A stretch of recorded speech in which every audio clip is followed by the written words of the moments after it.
À mes yeux, mes parents étaient immobiles, comme s'ils attendaient de s'excuser. Merci d'avoir fait tout ce chemin.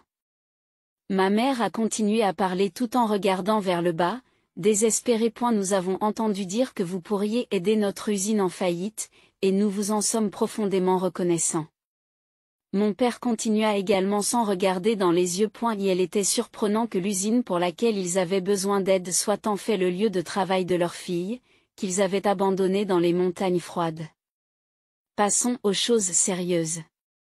Levez la tête, s'il vous plaît. Alors que je les incitais à le faire, ils ont tous deux levé la tête, surpris par la voix familière.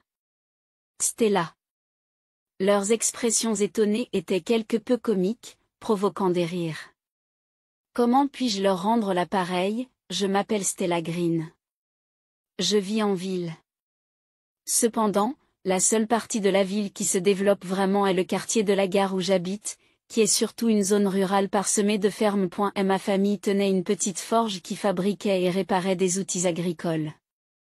Mais à partir de l'époque de mon arrière-grand-père, nous avons commencé à fabriquer des pièces pour les machines agricoles et nous avons géré l'usine à une échelle considérable. Nous sommes une vieille famille assez connue dans la région. Mon père, Jean, est le président de Green Machinery et ma mère, Greta, en est la directrice exécutive. J'ai un frère aîné, Elwin, qui est intelligent depuis son plus jeune âge et qui fait la fierté de nos parents. Dans cette campagne, il est courant d'attendre beaucoup du fils aîné. Et il a répondu à ses attentes en fréquentant un lycée de haut niveau. En revanche, alors que mes parents prodiguaient de l'amour à leur fils aîné, j'ai toujours été quelque peu négligée et peu remarquée. Dans la pensée traditionnelle de la campagne, on suppose que les femmes finiront par quitter le foyer familial. Par rapport à mon frère, qui devait reprendre l'entreprise familiale, on n'attendait pas grand-chose de moi. Une femme ne peut pas reprendre le foyer familial. Une fois que tu auras obtenu ton diplôme de fin d'études secondaires, ce sera fini, m'a froidement déclaré mon père. À l'époque, j'étais collégienne, je comprenais mon rôle et j'ai décidé de me concentrer sur mes études. Cependant, il était difficile pour un collégien de se fixer un tel objectif. Je n'avais pas d'autre choix que d'aller de l'avant. Animé par cette détermination, mon frère et moi étions si différents qu'il était difficile de croire que nous étions frères et sœurs. À l'école, il faisait partie de l'élite et se comportait comme un capitaine à la barre d'un grand navire. Je préférais l'activité physique à l'étude, courant librement à travers la campagne comme un cerf ou une chèvre. S'il y a une chose dans laquelle j'excellais par rapport à mon frère, c'était bien mes capacités athlétiques. Mais le destin a été rude. Je n'avais pas les mêmes talents que mes frères. J'étudiais dur, mais mes notes avaient du mal à s'améliorer. Voyant cela, mes parents se sont moqués de moi en me disant « Ce n'est pas bien. Tu n'es pas comme Elwin. Tu ne comprends pas tes propres défauts ?» Ces mots m'ont transpercé le cœur. Je les ai regardés fixement, indignés. Même s'il y avait une part de vérité dans ce que disaient mes parents, cela ne faisait qu'alimenter ma frustration. Un jour, les résultats des examens de mi-parcours de l'école sont tombés. Malgré mes efforts considérables pour étudier, les notes étaient décevantes et je n'ai pas pu cacher mon choc. Je ne voulais montrer ces notes à personne, mais mes parents ont insisté pour que je les révèle. Lorsqu'ils ont vu mon bulletin, ils se sont moqués de moi. Nous aurions dû nous y attendre depuis le début. Il n'y a plus d'intérêt à investir en vous. C'est vrai. J'ai du mal à croire que vous ayez le même ADN qu'Elwin. Quelque chose ne va pas. Alors que j'étais assis formellement devant mes parents en train de me faire gronder, j'ai prié intérieurement pour que ce moment se termine rapidement. C'est alors que mon frère vint à mon secours et m'aida dans mes études. Il n'était pas doué pour exprimer ses sentiments à nos parents, mais il a toujours été une présence solide pour moi. C'est peut-être un peu ma faute si nos parents sont si stricts, mais je suis toujours là pour toi. Touché par ces encouragements chaleureux, je n'ai pas pu retenir mes larmes. Avec son soutien, j'étais sûre de pouvoir relever tous les défis. Alors que je passais en 2e année de collège, mon frère a passé l'examen d'entrée dans une université prestigieuse de la région métropolitaine et a quitté la maison. Son ancienne chambre s'est vidée, ne me laissant que de dures comparaisons. Mon frère excellait naturellement, déployant ses talents sans effort. Tout en vivant dans l'ombre, je cherchais ma propre voie. J'ai trouvé du plaisir à courir plus qu'à étudier et j'ai participé à l'équipe d'athlétisme de l'école. J'ai toujours aimé courir et j'ai décidé de poursuivre une carrière de coureur de fond. Pour atteindre cet objectif, j'espère recevoir une recommandation d'une école prestigieuse connue pour ses courses de relais. Si mon frère excellait dans les études, il n'était pas doué pour le sport. À cet égard, j'avais l'impression de le surpasser. Malgré cela, mes parents s'intéressaient davantage à ses résultats qu'à la vitesse à laquelle je courais. Mes efforts étaient négligés, et seul mon frère, qui améliorait toujours ses notes, recevait tout l'amour de nos parents. Alors que mon frère approchait d'une étape importante à 18 ans, mes parents ont organisé une fête somptueuse pour lui. À l'approche de son anniversaire, ma mère a déclaré: « Offrez-lui une montre de luxe. Si tu n'y arrives pas, n'envisage pas d'aller à l'université. » Cependant, je n'avais pas les moyens de préparer un cadeau aussi coûteux. Comme prévu, le résultat a été le même. Les proches se sont réunis et un repas somptueux a été servi dans un restaurant réputé de la région. Mais comme si je n'étais pas à ma place, je suis restée seule à la maison. Loin mérite des plats délicieux parce qu'il excelle. Tu es obsédée par la course et sa présence ne ferait que te rendre malheureuse, m'a dit ma mère. Ces paroles m'ont profondément blessée. Après avoir renvoyé mes parents et mon frère, j'ai mangé des nouilles instantanées seule à la maison. J'ai versé de l'eau chaude dans le bol. La vapeur qui s'élevait rendait ma solitude encore plus intense. Mes larmes ne s'arrêtaient pas, car la tristesse et la frustration se mélangeaient. À cette époque, mon frère, qui était de passage à la maison pendant les vacances d'été, m'a fait découvrir les possibilités offertes par l'Internet. Après avoir obtenu son diplôme, il avait commencé à travailler dans une grande entreprise. Portant les responsabilités d'un adulte, il semblait avoir mûri rapidement. Voilà, c'est un vieux modèle, mais il est assez rapide pour surfer sur le web. Essayez de l'utiliser, cela pourrait même vous aider dans vos études. En souriant, il me tend l'ordinateur portable. Essaie aussi d'utiliser ceci. Je veux que tu l'étudies. Le livre qu'il m'a tendu était un guide de programmation pour débutants. Cette suite d'événements a marqué mon premier pas dans le monde de l'informatique. Bien que j'ai d'abord eu un faible pour les sciences mathématiques, j'ai trouvé étonnamment agréable de créer mes propres programmes et j'ai souvent utilisé l'ordinateur portable. Le moment où mes programmes maison fonctionnaient me procurait un profond sentiment de satisfaction. Peu à peu, bien qu'encore vague, j'ai commencé à voir quelque chose que je voulais poursuivre. Ce n'était pas encore concret, mais j'en sentais les contours se préciser. Cependant, un jour, mon père a brusquement mis fin à ce rêve. Et, tu joues encore sur l'ordinateur au lieu d'étudier? Je programme. Je ne joue pas. Ne mens pas. Tu dois être en train de jouer sur cet ordinateur. Fâché par son accusation, j'ai répliqué de manière un peu provocante. Les gens qui ont des pensées démodées comme toi ne comprendraient pas comment utiliser les ordinateurs. Cette remarque n'a fait qu'attiser la colère de mon père. Qu'est-ce que tu racontes? Ne dis pas de telles choses, Stella. Soudain, il a arraché l'ordinateur portable et l'a jeté par la fenêtre. Pourquoi ferais-tu une chose pareille? Tu es encore au lycée et tu ne fais que jouer. Maintenant que l'ordinateur est cassé, tu vas peut-être étudier sérieusement. J'ai regardé le rire suffisant de mon père tandis que je me dirigeais vers l'endroit où l'ordinateur portable avait atterri. L'ordinateur s'était écrasé contre le sol, son écran s'était brisé et son boîtier s'était fissuré. Il ne s'allumait plus, il était devenu complètement inutile. Alors que la programmation commençait à me captiver et qu'un avenir plein d'espoir semblait se dessiner, j'ai rassemblé les morceaux cassés de l'ordinateur portable et j'ai sombré dans une profonde tristesse. Le précieux ordinateur portable offert par mon frère avait été tragiquement détruit. Sans l'argent nécessaire aux réparations, il semblait que mon nouveau rêve risquait de disparaître lui aussi. Debout devant les restes de mon ordinateur portable cassé, j'étais submergé par le désespoir. Le précieux cadeau de mon frère s'était transformé en simple ferraille.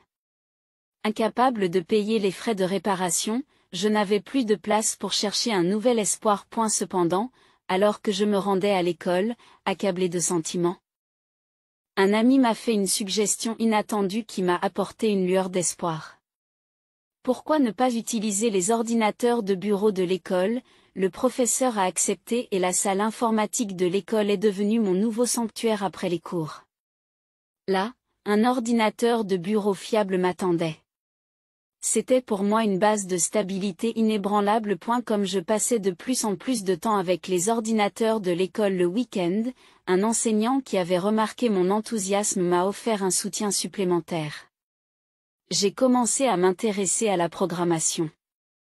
Tout au long du lycée, j'ai progressivement affiné cette compétence. Puis, l'été de ma 2e année, j'ai participé à un cours d'été à New York, proposé par mon frère. J'ai couvert les frais de transport avec l'argent que je gagnais dans des emplois à temps partiel. J'ai logé dans le dortoir de l'entreprise où mon frère travaillait, consacrant mes journées aux cours et recevant des leçons spéciales le soir de la part de mon frère et de son unique ami, Alan. Alan est un peu excentrique, mais il n'est pas méchant, alors ne vous inquiétez pas. Il n'a pas l'habitude de côtoyer des femmes puisqu'il est allé dans une école réservée aux garçons, alors ne le taquinez pas trop. Qu'en dites-vous? J'ai eu ma part d'interactions avec des femmes, tu sais. Oh, vraiment? C'était quand nous avons fait la danse folklorique à l'école primaire. Nous n'avons pas pu nous empêcher d'étouffer nos rires lors de cet échange réconfortant. L'innocence d'Alan a ajouté une couleur particulière à notre été. Avec ce sourire, ma passion pour la programmation s'est encore accélérée. À la fin de l'été, un nouveau chapitre de ma vie avait commencé. Avec l'aide de mon frère et de son ami Alan, j'avais plongé dans le monde de la programmation et j'étais complètement captivé par son attrait. Alan était différent de mon frère, il se comportait comme un fils de bonne famille, poli et raffiné. Il était un peu excentrique, mais je n'ai jamais ressenti de méchanceté de sa part et je me suis trouvé quelque peu charmé. J'entrais dans l'été de ma dernière année de lycée. Lorsque mon ordinateur avait été détruit, mon frère s'était excusé, mais pendant les vacances d'été, lorsqu'il est rentré à la maison, il a secrètement apporté un ordinateur portable d'occasion. C'était un cadeau d'Alan. Alan est très riche, vous savez, quand je lui ai demandé s'il avait des ordinateurs inutilisés, il m'a donné celui-ci, dit mon frère en riant malicieusement. Il m'a dit qu'il voulait t'en faire cadeau, alors je te l'ai apporté. On dirait qu'il t'aime bien, a-t-il ajouté. Qu'est-ce que tu racontes? Je répondis, le visage rouge, tandis que mon frère riait et me tapotait la tête de façon amusante. Après cela, mon frère m'a donné beaucoup de conseils et mes compétences en programmation se sont considérablement améliorées. Je n'aurais jamais pensé que tu t'intéresserais autant à la programmation, m'a dit mon frère. Oui, c'est intéressant. Parfois, des choses inattendues se produisent lorsqu'il y a une erreur dans les calculs, mais c'est vraiment excitant quand on les résout, ai-je répondu. Mais la programmation était plus qu'un simple passe-temps pour moi. Elle me passionnait profondément, et la joie de voir fonctionner mon propre programme était indescriptiblement précieuse. C'est avec cette passion que j'ai pris la décision de quitter la maison. J'ai fait mes adieux à la vie universitaire et j'ai décidé de travailler pour une entreprise de la région métropolitaine. J'étais déterminé à suivre la voie que j'avais choisie. Avec un ordinateur flambant neuf en main, j'ai continué à avancer résolument vers l'avenir. Tout en améliorant mes compétences en programmation, mon aventure se poursuivait. Un jour, alors que je faisais mes valises pour une nouvelle vie sous le ciel froid de l'hiver, mes parents m'ont soudain appelé. Normalement, je m'attendais à un sujet désagréable, mais étonnamment, une conversation différente s'est engagée. Mon père a proposé que nous fassions un voyage tous ensemble. Les voyages en famille de mon enfance me semblaient être de lointains souvenirs. Nous avons décidé d'utiliser un bon d'hôtel que mon oncle avait gagné à la loterie. J'étais un peu excitée à l'idée que mon frère, qui rentrait également à la maison, se joindrait à ce voyage familial. Le jour du voyage, nous nous sommes rendus à un hôtel situé dans une région très enneigée, mon père conduisant de manière inhabituelle, mes parents semblaient de bonne humeur, engageant des conversations qui tournaient principalement autour du travail de mon frère et des difficultés de l'usine de mon père en raison de la récession économique, me laissant en dehors des discussions. L'hôtel était étonnamment luxueux, et nous nous sommes détendus au bord de la piscine et des délicieux repas. Cependant, la gentillesse de mes parents n'était pas naturelle. En me réveillant au milieu de la nuit pour aller aux toilettes, j'ai entendu des voix chuchoter dans la chambre de mes parents. Nous ne pouvons pas nous permettre de dépenser plus d'argent pour sa nourriture. Si nous la laissons derrière nous, elle comprendra. Oui, il est temps de faire un grand ménage. Ils avaient l'intention de me forcer à quitter la maison. Je suis destinée à être abandonnée. Accepter cela semblait être ma seule option. Le cœur lourd, j'ai quitté la maison. Le trajet du retour a été calme, peut-être parce que tout le monde était fatigué, et les conversations peu nombreuses. On devait me déposer à la gare, puis me rendre directement au dortoir de mon nouveau lieu de travail. Soudain, mon père a dit, « J'ai envie d'un café. Y a-t-il un distributeur dans le coin ?» Mon frère a répondu, « Il y a un parking plus loin. Nous pouvons y acheter du café. » Et mon père a souri joyeusement pour une raison inconnue. D'accord, faisons une pause. Nous avons bientôt vu un panneau indiquant le parking. Stella va nous acheter du café. Comme prévu. Je suis sortie de la voiture et je me suis dirigée vers les distributeurs automatiques qui se trouvaient à proximité. J'ai choisi un café chaud pour mon père et mon frère, un thé pour ma mère et un thé au lait pour moi. Alors que je m'apprêtais à rentrer, j'ai vu mon père décharger ma valise à l'arrière de la voiture. Eh bien, c'est un adieu. C'est trop coûteux en temps et en carburant de te conduire à la gare. Tu es vraiment comme un chien, si facile à apprivoiser si on le traite gentiment pendant un moment. Attendez. La gare n'est-elle pas encore loin d'ici? Fais ce que tu veux, cours ou marche. Tu étais dans l'équipe d'athlétisme, tu devrais avoir de l'énergie. Tu es sérieux, tu dois te débrouiller seul à partir de maintenant? Très bien, nettoyage terminé. Tu étais vraiment une grosse ordure qui se mettait en travers du chemin. Mon frère n'a rien dit, il a juste posé délicatement mon manteau sur la valise. Debout sur le parking enneigé, je regardais la voiture disparaître au loin, acceptant mon sort comme si c'était la seule option. Pourtant, j'ai senti qu'un nouveau départ pour ma vie commençait à ce moment. Je faisais le premier pas d'un nouveau chapitre dans cet endroit enneigé. 10 ans plus tard, j'ai visité ma ville natale. Je m'épanouissais en tant que chef de projet dans une nouvelle entreprise. Ce jour-là, il y avait du travail à faire à l'usine locale, ce qui a motivé ma visite. J'ai ressenti une certaine excitation mêlée à la résurgence de souvenirs douloureux du passé. Finalement, l'usine familière est apparue. Stella. Cette voix m'a fait bondir. Mon frère. Mon frère, sorti d'une voiture, se dirigea vers moi en souriant et en me faisant un signe de la main. Je craignais que tu ne te perdes. Le paysage a beaucoup changé. Pas de souci, le GPS m'a bien guidé. Mon frère a immédiatement commencé à parler de travail. Sur ce projet, l'autre partie a de grandes attentes. Nous devons donc nous préparer. J'ai souri de manière provocante. Eh bien, voyons combien de temps tu peux garder cette énergie. Et ne me sous-estimez pas, j'ai été endurci par la ville. Tu es vraiment devenu fort. Mon frère était impressionné en disant cela. C'est parce que je me suis donné à fond. Je deviens naturellement plus fort. Nos retrouvailles ont en effet été orchestrées par ce travail. Mon frère avait mis à profit son expérience au sein d'une grande entreprise pour lancer une start-up, appliquant son expertise en ingénierie mécanique au développement de produits innovants. Ces produits attiraient l'attention du marché et constituaient un tournant pour une entreprise en difficulté. Soudain, l'usine de notre ville a été confrontée à une crise financière. C'est pourquoi mon frère m'a contacté pour me proposer un nouveau projet. C'est parti. J'ai repris mes esprits et je me suis rendu à l'usine avec mon frère, le sourire aux lèvres. En ouvrant les portes de l'usine, un air glacial mêlé à des souvenirs du passé nous accueillit. C'était comme le parfum d'un passé lointain qui se réveillait silencieusement. Oui, cet endroit était la maison de mon enfance. Et puis, Comme si le rideau d'une pièce de théâtre se levait, un moment décisif est arrivé.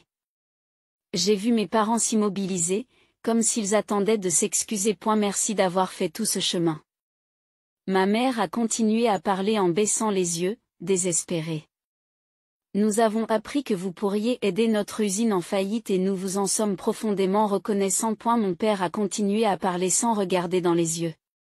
S'il vous plaît, vous n'avez pas besoin d'être aussi formel. Mon frère les encourage doucement mais fermement. Non, nous devons démontrer notre sincérité à vous, nos précieux invités d'Alan Industries, qui avaient fait le voyage depuis New York. Alors qu'il continuait à s'excuser, je profitais de l'occasion pour orienter la conversation. Passons aux choses sérieuses. À ce moment-là, leurs corps ont légèrement tremblé et se sont figés. Ah! Cette voix me dit quelque chose. Il marmonne en levant lentement la tête et en se regardant dans les yeux. Oui, je me souviens aussi de cette voix. C'est vous. Non, ce n'est pas possible. Ouah! Stella. C'est bien Stella, n'est-ce pas? En voyant leurs expressions étonnées, je n'ai pas pu m'empêcher de rire. Et, vous avez enfin compris, oui, c'est moi, Stella, celle que vous avez laissée dans les montagnes enneigées. Comment se fait-il que vous soyez ici? On nous a dit que quelqu'un d'Alan Industries viendrait. En fait, je suis chef de projet chez Alan Industries. Le père d'Alan en est le président. Après avoir été abandonné, Alan, un ami d'Eloin, m'a tendu la main pour m'aider. Eloin avait prévu les événements de ce jour-là et avait pris des mesures. C'était difficile, mais j'ai acquis un certain statut. En fait, je suis mariée. Mon époux est chef de service chez Alan Industries. J'ai été envoyée ici sur ordre du président pour travailler sur le projet de rajeunissement de cette usine. Vous comprenez, à l'époque, mon frère était en colère contre les actions de nos parents et en avait discuté avec Alan. Avant de partir pour les montagnes enneigées ce jour-là, mon frère m'a donné une note. Nos parents ont l'intention de profiter de ce voyage pour te laisser derrière UX. Si quelque chose arrive, appelle ce numéro. Comme prévu, lorsque la situation s'est présentée, j'ai appelé le numéro et Alan a répondu rapidement. Alan, un peu gêné, m'a avoué qu'il avait pris des congés payés à l'avance pour être disponible pour MOI. Je vous suis très reconnaissant d'être venu me chercher. Cela fait un moment. Tu vas bien? Comme tu peux le constater, la situation dans les montagnes enneigées est terrible. C'est vraiment bouleversant. Alors que je prononçais ces mots en pleurant, Alan chargea silencieusement les bagages dans la voiture et me conduisit. L'entreprise de New York où j'ai trouvé un emploi s'est avérée être une filiale de l'entreprise dirigée par le père d'Alan. Avec le soutien de mon frère et d'Alan, j'ai étudié tout en travaillant pendant un an. L'année suivante, je me suis inscrite à une université de nuit. Cela m'a permis de concilier travail et études. Après avoir obtenu mon diplôme universitaire, j'ai réussi à me faire muter dans l'entreprise dirigée par le père d'Alan. J'y ai mis à profit mes connaissances spécialisées et j'ai obtenu un emploi dans la gestion de la construction. Plus tard, lorsqu'Alan a été promu, j'ai pris la responsabilité d'un projet sous sa direction. Au fur et à mesure que nous travaillons ensemble, mon respect pour Alan s'est progressivement transformé en amour. Après sa demande en mariage, nous nous sommes mariés. J'ai continué à travailler et je me suis impliquée dans un projet qui soutenait la délocalisation de la production des usines à l'étranger. En raison des effets d'une monnaie forte et de l'augmentation du coût de la main-d'œuvre à l'étranger, la fabrication à l'étranger devenait moins avantageuse. Par ailleurs, la production nationale suscitait un regain d'intérêt du point de vue des coûts et de l'efficacité. Alors que je cherchais un nouveau site d'implantation pour répondre à ces tendances, j'ai reçu des nouvelles surprenantes de mon frère. L'usine familiale était confrontée à des difficultés financières. Auparavant, elle fournissait des pièces de machines à de grandes entreprises, et pour ne pas perdre la concurrence, elle avait continué à baisser ses prix jusqu'à ce qu'elle soit acculée financièrement. Compte tenu de cette situation, mon frère et moi avons visité l'usine de notre famille. En me voyant arriver en tant que membre d'Alan Industries, mes parents ont soudain adopté une attitude confiante. Maintenant que Stell est là. Nous n'avons plus besoin de nous retenir. En effet, il est naturel qu'une fille aide sa famille dans les moments difficiles. J'ai calmement croisé leurs regards. Vous ne comprenez peut-être pas quelque chose? Je ne vous considère pas du tout comme mes parents. J'envisage d'entretenir des relations purement commerciales. Comment pouvez-vous dire une chose pareille? Comment pouvez-vous être aussi insensible? Je ne me souviens pas avoir élevé une fille aussi insensible. Je suis vraiment triste. Bien que mes parents se soient approchés de moi avec colère, j'ai expliqué la situation calmement. L'état actuel de cette usine est dû à votre gestion non planifiée. Par conséquent, nous allons remplacer toute l'équipe de direction par du personnel du siège. En d'autres termes, c'est la fin pour vous. Mon père, dont le visage est devenu rouge, a protesté. L'usine sera vendue et nous obtiendrons les fonds nécessaires. Je devrais pouvoir continuer à la gérer, n'est-ce pas? Je secoue la tête et lui livre la dure réalité. Je ne peux pas vous confier cette usine. Que comptez-vous faire pour les dettes? Cette opération de sauvetage est possible grâce aux efforts des loins. Que va-t-il advenir de nos vies à partir de maintenant? C'est le défi de votre vie. Je vous souhaite bonne chance. Nous discuterons des détails plus tard. Alors que mon frère et moi nous éloignons, nos parents se sont effondrés, impuissants. Eh bien, c'est enfin réglé. Ce n'est pas vraiment la fin, vous savez?